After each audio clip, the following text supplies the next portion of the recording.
Hello everyone, today I'm going to talk about Bigg Boss season 8 Telugu. So మనం ఈరోజు episode కనుక చూసుకున్నట్టయితే అందరూ ఈగర్గా వెయిట్ చేస్తున్నారు అనమాట. ఎందుకంటే the devil is back. She's not lady tiger, I would say she's devil and whatever the names which is dangerous. So తనకి చెందుతుంది అనమాట. సో సోనియా ఏమనుకుంటుందంటే ఓకే తను చాలా స్ట్రైట్ ఫార్వర్డ్గా మాట్లాడుతున్నా అని అనుకుంటుంది. బట్ యూనో స్ట్రైట్ ఫార్వర్డ్గా జస్ట్ నోరు ఒకటే ఉంటుంది తన దగ్గర, ఏం నాన్ సెన్స్ మాట్లాడుతుంది, ఏం పాయింట్ ఉంటుంది అనమాట తన దాంట్లో. సో అందుకనే 4th వీక్లోనే అంత నెగిటివిటీతో బయటికి వెళ్ళింది. సో తను రాగానే ప్రేరణని నామినేట్ చేస్తుంది. మనం చూసుకున్నట్టయితే ప్రేరణని నామినేట్ చేస్తుంది దేని గురించి, ఏదో విష్ణు మ్యాటర్ గురించి, ఇంకేదో గురించి మాట్లాడుతుంది. విష్ణు మ్యాటర్ కనుక చూసుకున్నట్టయితే ప్రేరణ విష్ణుని క్యారెక్టర్ లెస్ అని చెప్పింది కదా. ఓకే తను విష్ణు గురించి మాట్లాడుతుంది. సోనియా అయితే విష్ణు గురించి స్టాండ్ తీసుకుంటుందో ఇక్కడ వచ్చి క్యారెక్టర్ లెస్ అన్నందుకు, తనే లోపల ఉన్నప్పుడు తనే విష్ణు గురించి తను అలా అని బ్యాక్ బిచ్చింగ్ చేసింది. ఆ విషయంలోనే ఇంకా నెగిటివిటీ పెరిగిపోయింది అనమాట విష్ణు విషయంలో. సో తను అలాంటి అమ్మాయి బయట ఏదో చూసొచ్చి ఏదో మంచిగా సింపతి దొరుకుతుంది కదా విష్ణుకి అని చెప్పేసి ఏదో తనకి ఫ్యాన్ ఫాలోయింగ్ పెంచుకుందామని మళ్ళీ వచ్చి విష్ణుకి స్టాండ్ తీసుకోవడం పెద్ద జోక్ అనమాట. ఎందుకంటే తను ఇంట్లో ఉన్నప్పుడు తనకి ఎప్పుడు ఎక్స్పెక్ట్ చేయలేదు, నీకు అమ్మ నాన్న లేరు, నీకు చూసే వాళ్ళు ఎవరు లేరు, నీకు డ్రెస్ ఎట్లా వేసుకోవడం రాదు, అది ఇది అని తనని క్యారెక్టర్ అసాసినేషన్ చేసిన ఆమె. అలాంటిది ప్రేరణ అది కూడా టాస్క్లో మనం హీట్ ఆఫ్ ది మూమెంట్లో ఏదేదో ఏమంటారు వర్డ్స్ వచ్చేస్తుంది అనమాట. సో విష్ణుప్రియ అలా బిహేవ్ చేసేసరికి తన మీద పడేసరికి ఒక మాట అన్నది, విష్ణుప్రియ కూడా తనని అతిరి అన్నది. సో అది వాళ్ళిద్దరికి మధ్య టాపిక్ అనమాట. సో మిడిల్లో ఎప్పుడైతే విష్ణుప్రియకి అసలు ఏం సంబంధం ఉండదు కాదో అలాంటిది విష్ణుప్రియకి ఇన్వాల్వ్ చేసేసి నిఖిల్కి తన గురించి బ్యాడ్గా చెప్పి వేరే వాళ్ళకి బ్యాడ్గా చెప్పి తన గురించి ఎక్కించేది. అలాంటిది తను విష్ణు గురించి స్టాండ్ తీసుకుంటుంది, అది కూడా ప్రేరణని నామినేట్ చేసి. What a joke.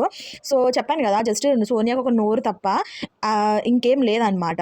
అక్కడ ఏంటంటే ఆమెలాగా ఎవ్వరు గయ్యాలి లేరు. సో అందుకనే ఎవరు అంతా డిఫెండ్ చేసుకోలేకపోతున్నారు. యష్మి తను పెట్టుకోదు, ఎందుకంటే యష్మికి కూడా చాలా నోరు ఉంది. ప్రేరణకి కూడా ఓకే తను చెప్తుంది, తను క్యూట్గా చెప్తుంది. సో ఐ హోప్ ఈ ఎపిసోడ్లో ప్రేరణ తన పొజిషన్ తనకి చూపిస్తుంది అని అనుకుంటున్నాను. సో మనం నెక్స్ట్ వచ్చేసి చూసేది ఉంటే తను నెక్స్ట్ నిఖిల్ని నామినేట్ చేసింది అనమాట. సో నిఖిల్ని దేనికి నామినేట్ చేసింది, ఇది కూడా పెద్ద జోక్ అనమాట. నిఖిల్ని నామినేట్ ఎందుకు చేసిందంటే యష్మికి ఏమంటారు క్లారిటీ ఎందుకు ఇవ్వలేదు, తను నీకు నిజంగా ఫీలింగ్స్ ఉంది అని చెప్పేసింది కదా అంత స్ట్రైట్ ఫార్వర్డ్గా, నువ్వెందుకు క్లారిటీ ఇవ్వలేదని ఒక జోక్ చేసింది. ఇక్కడ మనం చూసుకున్నట్టయితే తనకి ఆల్రెడీ బయట డివోర్సీ హస్బెండ్ విత్ చైల్డ్ ఉన్నాడు, అలాంటే అతన్ని లవ్ చేసింది. Okay that's there personal thing, I don't want to talk about it. But still అక్కడ బయట ఉంచుకొని తను లోపల ఏమంటారు నిఖిల్తో ఉండడము, నిఖిల్తో వాటేసుకోవడం, నిఖిల్ని హక్ చేసుకోవడం, ముద్దు పెట్టుకోవడము, పృథ్వీది గడ్డం ఇట్లా చేయడము, తనతో రొమాన్స్ చేయడము. సో అవన్నీ చేసి తను బయట ఉన్నా అని క్లారిటీతో ఉన్నా సరే వీళ్ళతో ఎందుకు ఈ మిక్స్డ్ ఎమోషన్స్ అనేది చూపించింది. ఒకవేళ నాగార్జున వీకెండ్ ఎపిసోడ్లో యశ్వీర్ అనే అతని గురించి మాట్లాడకపోతే ఆబ్వియస్లీ నిఖిల్కి ఇంకా పృథ్వీకి ఫీలింగ్స్ ఉండేది కదా ఆమె మీద. సో తను మిక్స్డ్ ఫీలింగ్స్ ఇచ్చింది, బట్ తను నిఖిల్కి చెప్తుందనమాట యష్మికి ఇచ్చినవన్నట్టు. ఒకవేళ తను అంత మంచిదే అయితే వీళ్ళిద్దరిని ఎందుకు మిక్స్డ్ ఫీలింగ్స్ ఇచ్చింది, తను ఏం చెప్పలేదే బయట గురించి. అది కూడా నాగార్జున ఎపిసోడ్ వచ్చిన తర్వాత, నాగార్జున చెప్పిన తర్వాత వాళ్ళకి క్లారిటీ వచ్చింది. సో దిస్ ఇస్ అనమాట. సో ఈ 2 నామినేషన్స్ సోనియా డెవిల్ అని ప్రూవ్ చేసుకుంది. తను 4th వీక్లో ఎందుకు నామినేట్ అయ్యి వెళ్ళిపోయిందో అని కరెక్ట్గా ప్రూవ్ చేసింది అనమాట. ఎప్పుడు జస్ట్ గయ్యాల్లాగా వాగడమే తప్ప తన దగ్గర అసలు పాయింట్స్ ఉండదు, నాన్ సెన్స్ పాయింట్ అనేది ఉంటుంది అనమాట. So this is about it. ఇంకా మీరు చూసినట్టయితే నిఖిల్కి నిఖిల్ ఎందుకు అంత తీసుకుంటున్నాడో అర్థం అవ్వట్లేదు. ఇంట్లో ఎవరిది అంత తీసుకోడు, బట్ సోనియా దగ్గర ఎందుకంటే లొంగిపోతున్నాడు అయితే నాకైతే అర్థం అవ్వట్లేదు. తన ఏమంటారు షోల్డర్ మీద అంత గట్టిగా ట్యాప్ చేసి మరి అంత గట్టిగా కొడితే అంత సైలెంట్గా ఎందుకు ఊరుకున్నాడో అర్థం అవ్వట్లేదు. మోర్ ఓవర్ నాకు తెలుసు Nikhil is not genuine, he's fake person అని. But still in this episode I felt bad for him. ఎందుకంటే Vishnupriya I really like Yashmi and Prerana in this time. ఎప్పుడైతే నిఖిల్ని కొట్టారో ప్రేరణ ఇంకా యష్మి ఒక సాడ్ ఫేస్ అనేది పెట్టారనమాట. నిఖిల్ యష్మిది ఎంత కొట్లాట అయినా సరే ఆర్గ్యుమెంట్లో వాళ్ళు నిఖిల్కి బ్యాడ్గా ఫీల్ అయ్యారు నిఖిల్కి కొట్టారని. But you know Prithvi he's giving more points to Sonia అనమాట, but he's not supporting. So Prithvi is a big snake అనమాట. So don't trust him at all, don't vote for him.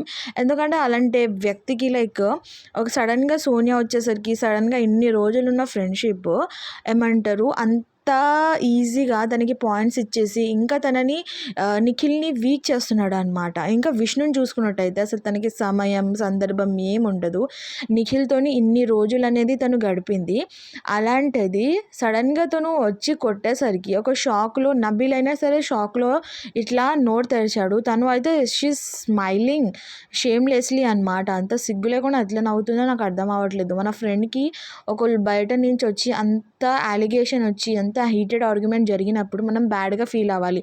Like Prerana and Yashmi. But Vishnu such a shameless girl, she's laughing like anything అక్కడ.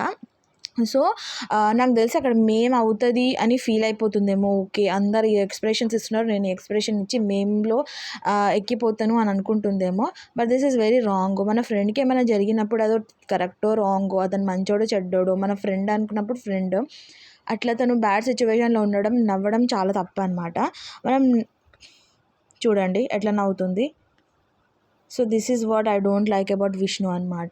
ఏ సమయం సందర్భం అనేది ఏముండదు, ఎప్పుడు పడితే అప్పుడు నవ్వుతుంది. So this is about it. What's your guys opinion అనమాట.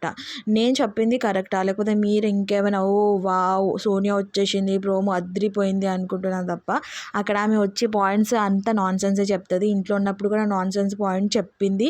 ఇప్పుడు కూడా బయట నుంచి వచ్చిన తర్వాత కూడా తను ఏదైతే తప్పు చేసిందో అదే పాయింట్స్ మీద వేరే వాళ్ళని నామినేట్ చేస్తుంది. Good joke of the year.